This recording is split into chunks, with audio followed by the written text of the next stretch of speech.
Assalamualaikum warahmatullahi wabarakatuh. Allahumma sholli ala Sayyidina Muhammad wa ala ali Sayyidina Muhammad. Apa kabar saudaraku? Balik lagi di Zibus Channel. Kali ini mari kita dengarkan kisah wali Allah Syekh Asnawi Caringin, Banten.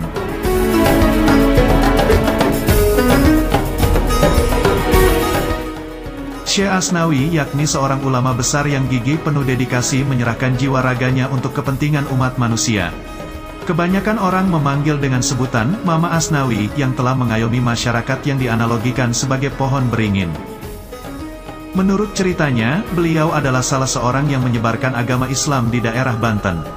Sekarang tinggal peninggalannya berupa makom Auliyaillah. Beliau memang seorang ulama pejuang dari Caringin yang sekarang banyak berdatangan wisatawan berziarah untuk mengetahui sejauh mana sepak terjang beliau di dalam pengislamisasian masyarakat khususnya di Banten. Syekh Asnawi lahir di kampung Caringin sekitar tahun 1850 Masehi. Ayah beliau bernama Abdurrahman dan ibunya bernama Ratu Sabiah dan merupakan keturunan ke-17 dari Sultan Agung Mataram atau Raden Fatah.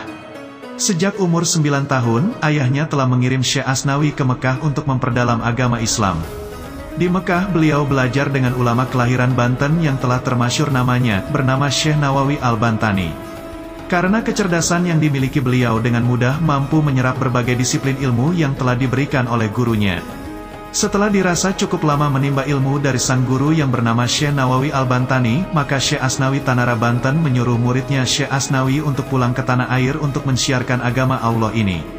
Sekembalinya dari Mekah, Syekh Asnawi mulai melakukan dakwah ke berbagai daerah. Karena kepiawaian dalam berdakwah dan ilmu yang dimilikinya, nama Syekh Asnawi mulai ramai dikenal serta dibicarakan orang. Beliau menjadi sosok ulama yang menjadi panutan masyarakat khususnya Banten. Pada saat itu pula tanah air kita masih dikuasai penjajah Belanda. Rusaknya moral dan mental masyarakat Banten pada waktu itu membuat menjadi garang serta menyulut kobaran api kemerdekaan pada setiap dakwahnya.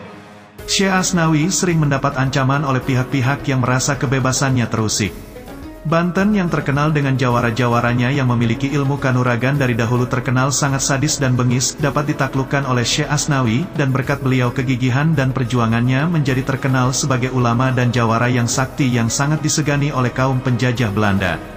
Syekh Asnawi dalam melakukan dakwahnya juga mengobarkan semangat nasionalisme anti penjajah kepada masyarakat, hingga akhirnya Syekh Asnawi ditahan di Tanah Abang dan diasingkan ke Cianjur oleh Belanda selama kurang lebih 1 tahun, dengan tuduhan melakukan pemberontakan kepada pemerintah Hindia Belanda. Apa yang dilakukan Syekh Asnawi mendapat dukungan penuh dari rakyat dan para ulama lainnya, seperti para bangsawan dan para jawara.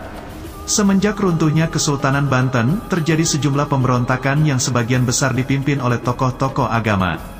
Seperti pemberontakan di Pandeglang tahun 1811 yang dipimpin oleh Mas Jakaria, peristiwa Cikande Udik tahun 1845, pemberontakan Wakia tahun 1850, peristiwa Usup tahun 1851, peristiwa Pungut tahun 1862, kasus Kolelet tahun 1866, kasus Jayakusuma tahun 1868, dan yang paling terkenal adalah Geger Cilegon tahun 1888 yang dipimpin oleh Kiai Haji Wasid. Selama di pengasingan, Syekh Asnawi tetap melakukan dakwah mengajarkan Al-Quran dan tarekat kepada masyarakat sekitar, dan setelah dirasa aman Syekh Asnawi kembali ke kampungnya di Caringin untuk melanjutkan perjuangan mensiarkan Islam dengan mendirikan Madrasah Masyarikul Anwar dan Masjid Syalafiyah Caringin. Sekitar tahun 1884, Masjid Caringin ditandai oleh denah 4 persegi panjang, pada keempat sisinya terdapat serambi.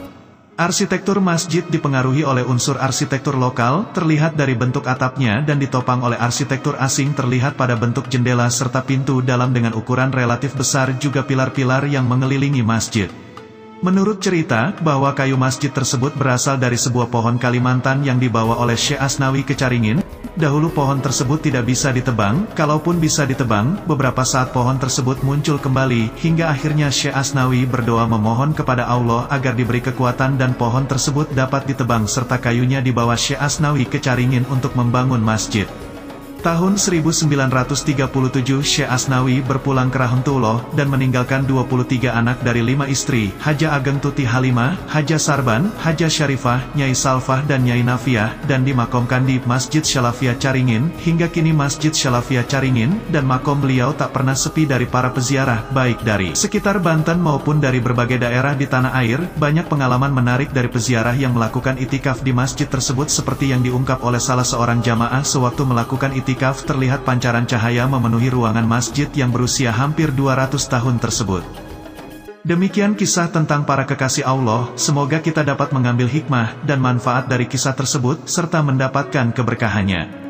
Jangan lupa untuk selalu bagikan video ini ke teman dan kerabat Anda. Silahkan subscribe serta klik loncengnya agar saudaraku bisa terus ikuti perjalanan ziarah dan kisah-kisah para waliullah yang kami sajikan.